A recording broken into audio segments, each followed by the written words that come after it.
పరిశుద్ధ గ్రంథము నుండి పాత నిబంధన గ్రంథము సంఖ్యాకాండము 13వ అధ్యాయము. యెహోవా మోషేకు ఈలాగున సెలవిచ్చెను. నేను ఇశ్రాయేలీయులకు ఇచ్చుచున్న కనాను దేశమును సంచరించు చూచుటకు నీవు మనుషులను పంపుము. వారి పితరుల గోత్రములలో ఒక్కొక్క దాని నుండి ఒక్కొక్క మనుషుని మీరు పంపవలెను. వారిలో ప్రతివాడు ప్రధానుడై ఉండవలెను.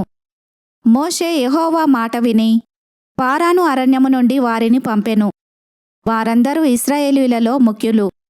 వారి పేర్లు ఏవనగా, రూబేను గోత్రమునకు జక్కూరు కుమారుడైన షెమూయ, షిమ్యోను గోత్రమునకు హోరీ కుమారుడైన షాపాతు, యూదా గోత్రమునకు యెపున్నె కుమారుడైన కాలేబు, ఇశ్శాకారు గోత్రమునకు యోసేపు కుమారుడైన ఇగాలు, ఎఫ్రాయిము గోత్రమునకు నూను కుమారుడైన హోషేయ, బెన్యామీను గోత్రమునకు రాపు కుమారుడైన పల్తి, జెబూలూను గోత్రమునకు సోరీ కుమారుడైన గదియేలు, యోసేపు గోత్రమునకు అనగా మనష్షే గోత్రమునకు నూసీ కుమారుడైన గది, దాను గోత్రమునకు గెమలి కుమారుడైన అమ్మీయేలు, ఆషేరు గోత్రమునకు మికాయేలు కుమారుడైన సెతూరు, నఫ్తాలి గోత్రమునకు వాపిసి కుమారుడైన నహబి, గాదు గోత్రమునకు మాకీ కుమారుడైన గెయ్యూవేలు అనునవి.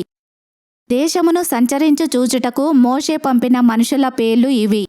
మోషే నూను కుమారుడైన హోషేయకు యెహోషువ అను పేరు పెట్టెను. మోషే కనాను దేశమును సంచరించు చూచుటకు వారిని పంపినప్పుడు వారితో ఇట్లనెను. మీరు ధైర్యము తెచ్చుకొని దాని దక్షిణ దిక్కున ప్రవేశించి ఆ కొండ ఎక్కి ఆ దేశము ఎట్టిదో, దానిలో నివసించు జనము బలము గలదో బలము లేనిదో, కొంచెమైనదో విస్తారమైనదో, వారు నివసించు భూమి ఎట్టిదో అది మంచిదో చెడ్డదో, వారు నివసించు పట్టణములు ఎట్టివో, వారు గుడారములలో నివసించుదురో కోటలలో నివసించుదురో, ఆ భూమి సారమైనదో నిస్సారమైనదో, దానిలో చెట్లున్నవో లేవో కనిపెట్టవలెను. మరియు మీరు ఆ దేశపు పండ్లలో కొన్ని తీసుకొని రండని చెప్పెను. అది ద్రాక్షల ప్రథమ పక్వకాలము. కాబట్టి వారు వెళ్ళి సీను అరణ్యము మొదలుకొని హమాతుకు పోవు మార్గముగా హోరేబు వరకు దేశ సంచారము చేసి చూసిరి. వారు దక్షిణ దిక్కున ప్రయాణము చేసి హెబ్రోనుకు వచ్చిరి. అక్కడ అనాకీయులు అహీమాను, షేషయి, తల్మయి అనువారుండిరి.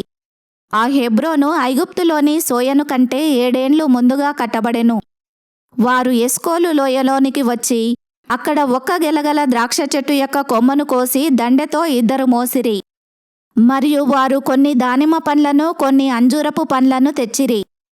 ఇశ్రాయేలీలు అక్కడ కోసిన ద్రాక్షగెలను బట్టి ఆ స్థలమునకు ఎస్కోలు లోయ అను పేరు పెట్టబడెను. వారు 40 దినములు ఆ దేశమును సంచరించి చూచి తిరిగి వచ్చిరి. అట్లు వారు వెళ్ళి పారాను అరణ్యమందలి కాదేశులోనున్న మోషే అహరోనుల యొద్దకును ఇశ్రాయేలీయుల సర్వ సమాజమునొద్దకును వచ్చి వారికిని ఆ సర్వ సమాజమునకును సమాచారము తెలియచెప్పి ఆ దేశపు పండ్లను వారికి చూపించిరి. వారు అతనికి తెలియపరిచినదేమనగా, నీవు మమ్మును పంపిన దేశమునకు వెళ్ళితిమి. అది పాలు తేనెలు ప్రవహించు దేశమే. దాని పండ్లు ఇవి. అయితే ఆ దేశములో నివసించు జనులు బలవంతులు. వారి పట్టణములు ప్రాకారములు గలవి, అవి మిక్కిలి గొప్పవి. మరియు అక్కడ అనాకీయులను చూచితిమి. అమాలేకీయులు దక్షిణ దేశములో నివసించుచున్నారు. హిత్తీయులు, యెబూసీయులు, అమోరీయులు కొండదేశములో నివసించుచున్నారు. కనానీయులు సముద్రమునొద్దను యోర్దాను నదీ ప్రాంతములోనూ నివసించుచున్నారని చెప్పిరి.